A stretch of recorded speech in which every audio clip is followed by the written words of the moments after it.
పెద్దపల్లి అభివృద్ధి జరగాలంటే కాంగ్రెస్ తోనే సాధ్యమన్నారు ధర్మపురి ఎమ్మెల్యే అడ్లూరి లక్ష్మణ్. కాంగ్రెస్ ఎంపీ అభ్యర్థి గడ్డం వంశీకృష్ణను గెలిపించాలని కోరారు. సింగరేణి కార్మికుల సంక్షేమం, ధర్మపురి అభివృద్ధి గురించి ఆలోచించని కొప్పుల ఈశ్వర్కు ఈ ఎన్నికల్లో బుద్ధి చెప్పాలని పిలుపునిచ్చారు. వంశీకృష్ణ గెలిస్తే పెద్దపల్లికి పెద్ద ఎత్తున ఉద్యోగాలు వస్తాయంటున్న అడ్లూరి లక్ష్మణ్తో సాగర్ ఫేస్ టు ఫేస్. మరికొన్ని గంటల్లో ఎన్నికల ప్రచారం ముగియనుంది. దీంతో స్థానిక ఎమ్మెల్యేలు, మంత్రులు ఎన్నికల ప్రచారంలో బిజీగా ఉన్నారు. ప్రస్తుతం మనం పెద్దపల్లి పార్లమెంట్లోని ధర్మపురి నియోజకవర్గంలో ఉన్నాం. ఇక్కడ నందిమేడారం గ్రామంలో బైక్ ర్యాలీ నిర్వహిస్తున్నారు. ప్రస్తుతం మనతో పాటు ధర్మపురి ఎమ్మెల్యే, ప్రభుత్వ విప్ ఎమ్మెల్యే లక్ష్మణ్ కుమార్ అని ఉన్నారు. అడుగుదాం, ప్రచారం ఎట్లా జరుగుతుంది?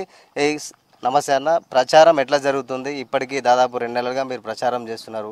మరికొన్ని గంటల్లో ప్రచారం కూడా ముగియనుంది. ఎట్లా ఉంది రెస్పాన్స్? ఎట్లా ఉంది? ప్రజలు ఒకటే మాట మాట్లాడుతున్నారు. రేపు రాబోయే 4 సంవత్సరాలు 8 నెలలు ఈ రాష్ట్రంలో అధికారంలో ఉండేది కాంగ్రెస్ పార్టీ. రాష్ట్ర ముఖ్యమంత్రిగా మరి పెద్దలు రేవంత్ రెడ్డి గారు ఉంటారు. మరి ఈ ప్రాంతానికి సంబంధించిన శాసనసభ్యుడిగా లక్ష్మణ్ కుమార్గా మీ అందరి యొక్క దయతో, ఆశీర్వాదంతో గెలిపినటువంటి నేను మీ మధ్యలో ఉన్నా అంటే వారు ఒకటే అంటారు, మా ఓటు వృధా చేసుకోము.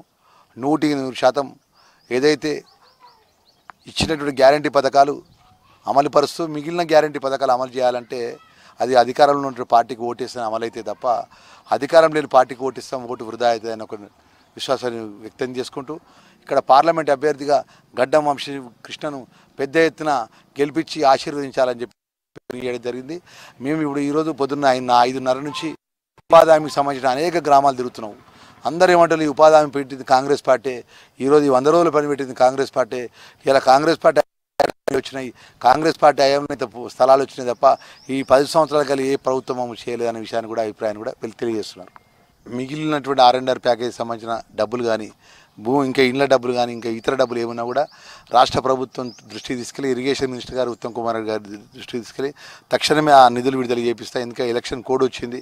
కోడ్ వచ్చిన తర్వాత ఆ కోడ్లో ఏది కూడా ప్రభుత్వ అభివృద్ధి విషయంలో కానీ అనేక సంక్షేమ కార్యక్రమం ప్రభుత్వం అమలు చేయాలనే విషయాన్ని తెలియజేసుకుంటూ ఆ భూ నిర్వాసితుల కుటుంబాలకు మేము హామీ ఇస్తున్నాం. శాసనసభ్యుడిగా ఆ ఎలక్షన్ కోడ్ అయిన వెంటనే ఆ యొక్క మిగిలినటువంటి శ్రీపాద ఎల్లంపల్లి ప్రాజెక్టు కింద మిగిలినటువంటి అన్ని డబ్బులు కూడా ఇప్పిస్తాను విషయాన్ని కూడా మనం చేస్తున్నాం.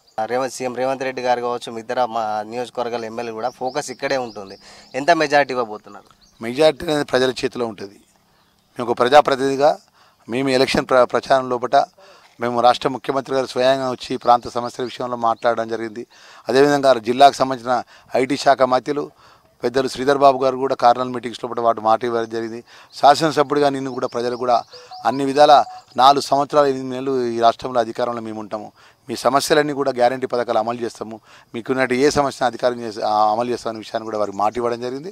మాకు పూర్తి విశ్వాసం ఉంది.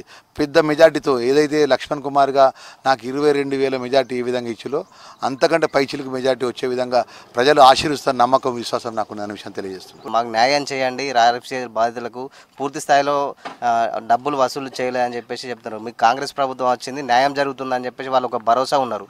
వాళ్ళకి ఏం చేస్తారు? ఒక్కటే రామగుండం ఎరువుల కర్మాగారానికి సంబంధించి అక్కడ మా శాసనసభ్యుడు మా మిత్రుడు రాజ్ ఠాకూర్ గారు ఉన్నారు, గౌరవ మంత్రి వారు ఉన్నారు. 100% మేలు చేస్తామండి. నువ్వు ఏం పని చేసినావు ఆయన? నువ్వు ఏం పని చేయలే. ఒక కమలాసనలు ఎక్కువ ఉంటావు అన్నట్టుగా లోపల ఈశ్వరుడు ఉంటాడు, బయటకు ఈశ్వరుడు ఉంటాడు. నేను ఒకటే విషయం చెప్తున్నా, గడ్డం వంశీకృష్ణ అనే అభ్యర్థి ఎవరైతున్నదో అఖిల భారత కాంగ్రెస్ పార్టీ నిర్ణయించింది. మేము 7 ఎమ్మెల్యేలను శ్రీధర్ బాబు గారు బలపరచడం. ఎందుకంటే సర్వే రిపోర్ట్లంతా ఏదైతే వారు వెంకటస్వామి గారు, వారి తాతగారు కానీ, వారి తండ్రి మాజీ ఎంపీ డాక్టర్ వివేక్ గారు కానీ, చెన్నూరు శాసనసభ్యులు గారి వాళ్ళు ప్రజల మధ్యలో నిత్యం ఓడిపోయిన ప్రజలకు సేవ చేసినటువంటి కుటుంబంకెళ్ళి నేపథ్యంకెళ్ళి వచ్చిండు యువకుడు, విద్యావేత్త. ప్రజలు ఆశీర్వదిస్తారని చెప్పి మేమందరం తీసుకొచ్చి ప్రజల ముందు పెట్టినాం. పెద్దపల్లి పార్లమెంట్ ప్రజలంతా కూడా విజ్ఞతతోనే ఆలోచన చేస్తారు. తప్పకుండా 100% పెద్ద మెజార్టీతోని పెద్దపల్లి పార్లమెంట్ అభ్యర్థి గడ్డం వంశీకృష్ణను గెలిపిస్తారనే ఆశాభావాన్ని, నమ్మకాన్ని, విశ్వాసాన్ని తెలియజేస్తున్నా. కెమెరా పర్సన్ రవితో కలిసి సాగర్ V6 న్యూస్, జగిత్యాల.